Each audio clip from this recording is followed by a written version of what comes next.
A factory acceptance test, or FAT, is a test done before equipment is shipped to the project's site. It is usually performed at the manufacturer's or vendor's facility while the equipment is still in the shop. The purpose is to confirm that the equipment was built correctly and works the way the project requires before it arrives in the field.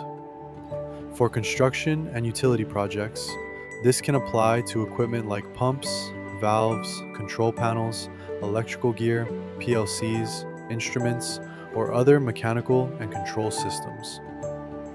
During a FAT, the contractor, supplier, and project representatives check the equipment against the approved drawings, specifications, and control requirements. They may verify the physical assembly, wiring, controls, alarms, interlocks, communication signals, and operating sequences.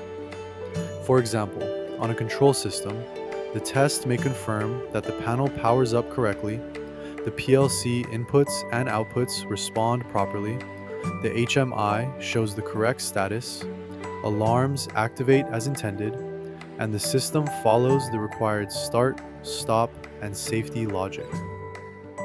The main reason for doing a FAT is to catch problems early. It is much easier and usually cheaper to fix wiring, programming, fabrication, or equipment issues at the factory than after the equipment has been delivered, installed, and tied in to the rest of the project. The test results are documented in a FAT report.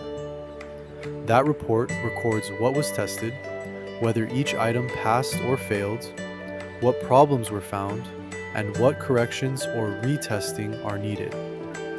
Passing a FAT does not mean the equipment is fully accepted for final operation.